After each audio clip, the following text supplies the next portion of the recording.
Today, I'm going to talk about parameterization and application of low momentum transfer nucleon vector form factors.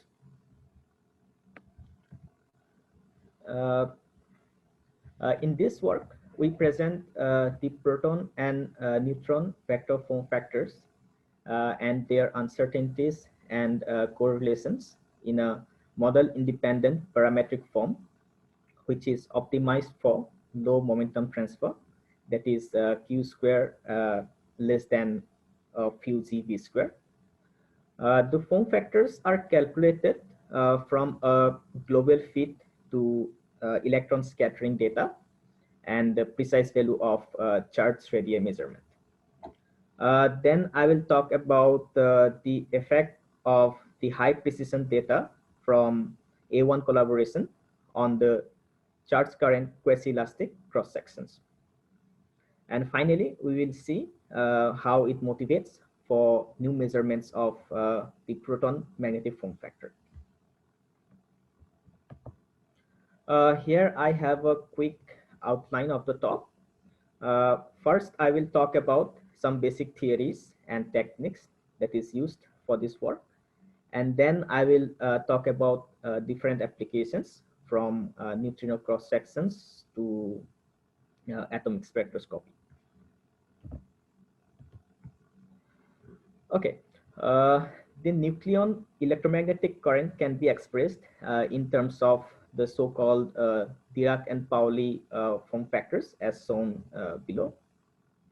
Then it is convenient to change the basis and write them in terms of what is known as the such electric and magnetic form factors, that is given by CE and GM.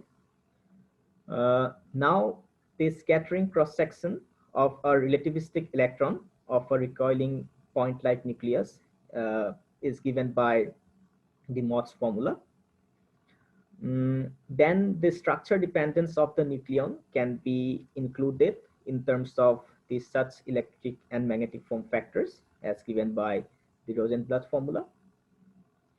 Since the form factors are calculated from the matrix element of one photon exchange, in order to get a % or better result, we have considered the standard QED radiative corrections and modern calculations of structure-dependent two-photon exchange.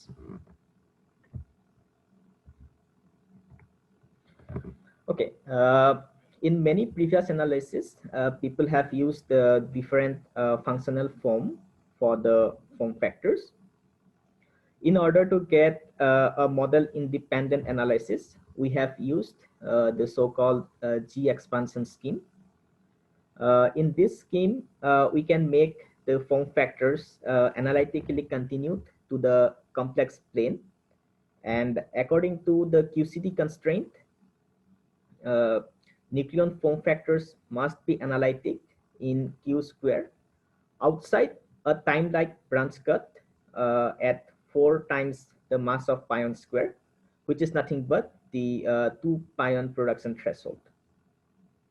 Then a conformal map can be used to extract a small expansion parameter in the kinematic region of the scattering experiment that lies basically on the negative x-axis as shown in the picture that is shown in blue line. Okay, I hope you can see that. Perturbative QCD demands all form factors to fall off faster than 1 over q power 3, which eventually reduce to what is known as a sum rule. In this work, we have considered the k max equals to 8, and the fitting uncertainty can be given by the difference between k max and the k max plus 1. So here you can see the 4 parameters A1, A2, A3, and A4 are calculated by the fitting the data, and the rest of the coefficients are determined from the sum rule.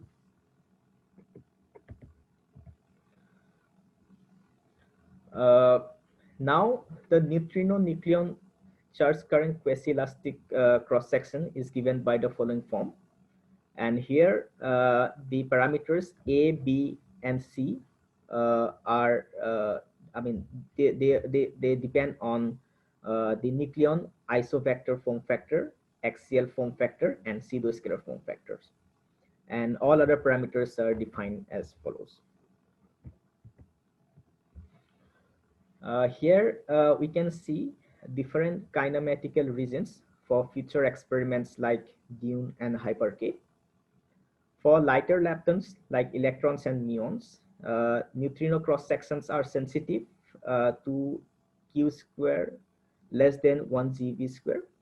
On the other hand, for tau, the neutrino cross section it requires higher momentum transfer. In the figure, we have shown two isospin decomposed fits with data in the q square regions below 1 GeV square and other one for below 3 GeV square.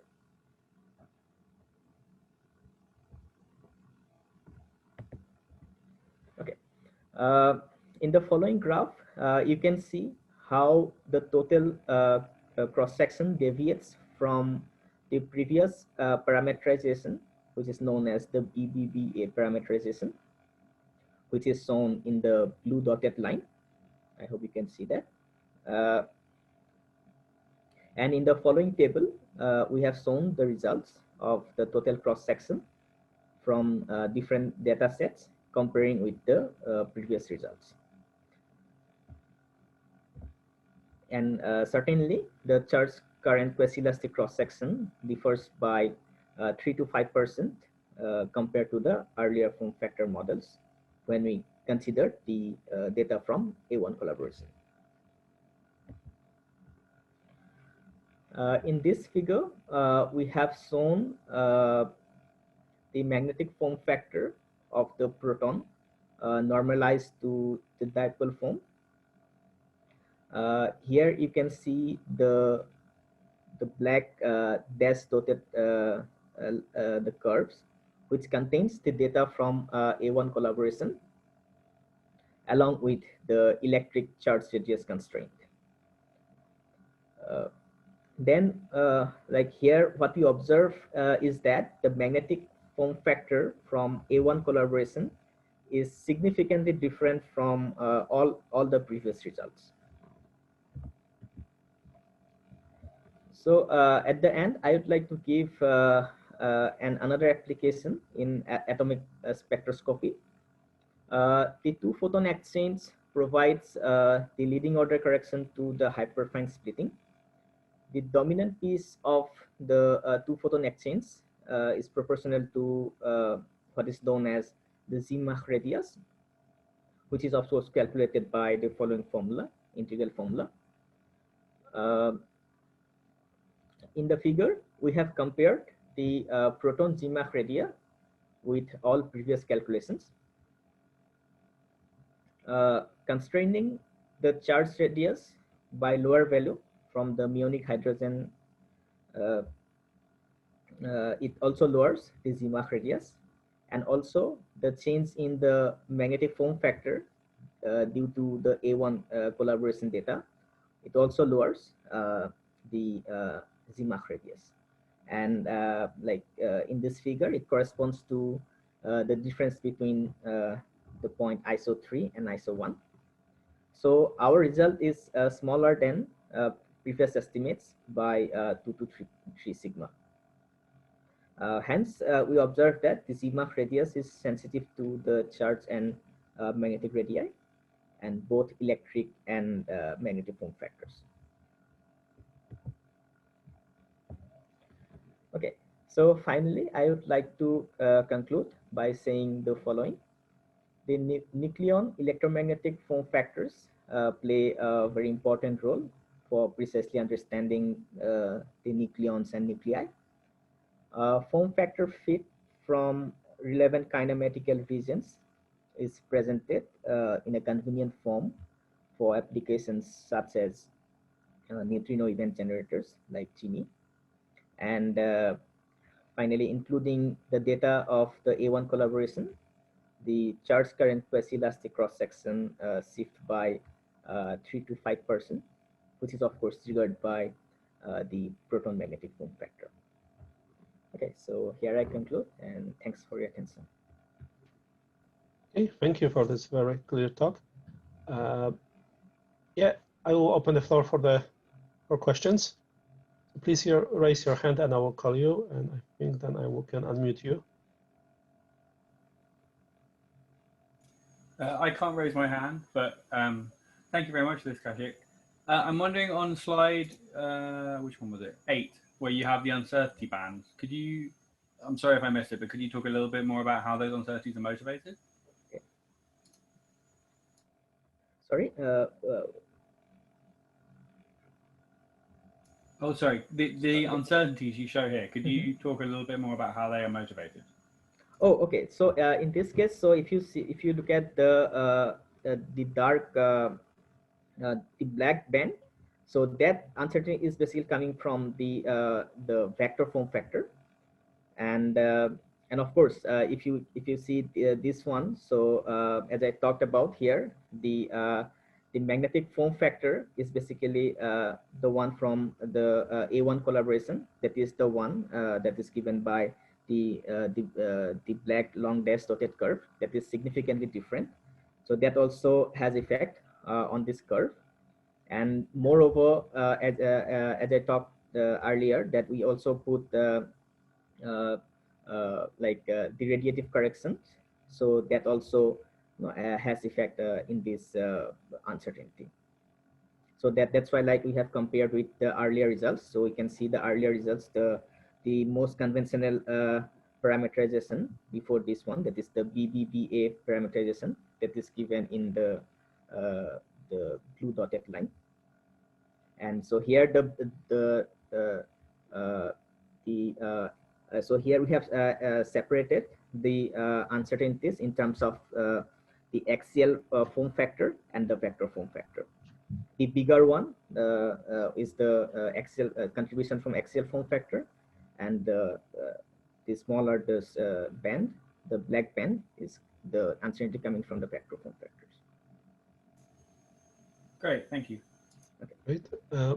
Other questions? I have a question on the previous slide when you talked about the tau neutrinos. Could you clarify what you mean that they need higher Q-square, because the plot look very similar in the space? So here you can see that so if you look at the first diagram, so most of the contributions are from the from less than 1 GeV square. But if you look at the other one, so it also has dominant contribution from from the higher momentum transfer from between 1 GeV to 3 GeV. So. Okay, no, it's clear now. Thank you. Yeah. Okay, if we don't have other questions, thank you very much, and we'll move to another talk. So you can unshare now.